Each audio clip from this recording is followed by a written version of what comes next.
Alors, rebonjour, et nous revoilà dans les tutoriels de défi code en bois. Donc, on est toujours en train de suivre le déroulé du livret de l'enseignant, l'algorithmique débranché.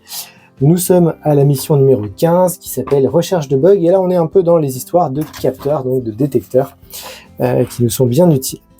Alors, j'ai fait exprès de conserver à l'écran sur la table le programme du défi précédent, où on devait détruire un grand nombre de bugs. Pourquoi est-ce que j'ai fait ça? Vous allez voir, parce qu'ici c'est pas si différent. Notre mission elle est un petit peu à l'opposé, à l'inverse.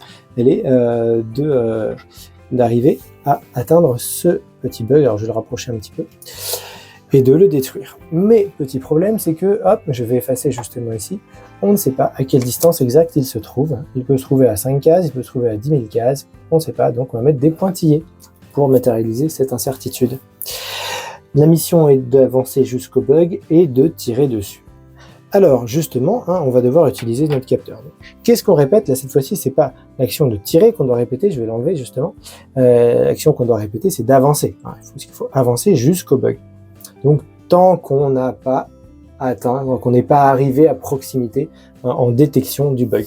Alors pour dire ce pas qui est apparu dans ma phrase, tant qu'on n'est pas arrivé devant le bug, eh bien on a justement la pièce qu'il faut, voilà, le pas, qu'on va pouvoir brancher en quelque sorte, hop, devant nous comme ça, devant le capteur, pour signifier qu'on veut justement récupérer l'information inverse, c'est-à-dire qu'on veut détecter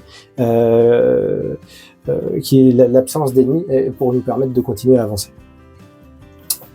Donc on va tester. Donc tant que pas d'ennemis, j'avance. Alors petite précision justement, donc ce capteur, comment fonctionne-t-il? Par convention, on considère qu'il va analyser la case qui se trouve juste après nous.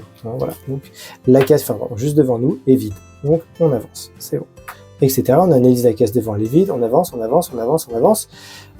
jusqu'à cet endroit-là où pour le coup, lorsqu'on allume le capteur, alors là, hop, il va détecter la présence de l'ennemi.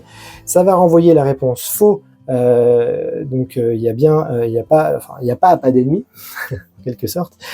Et du coup, on va s'arrêter pour pouvoir du coup tirer, cette fois-ci après la répétition, et finir notre programme.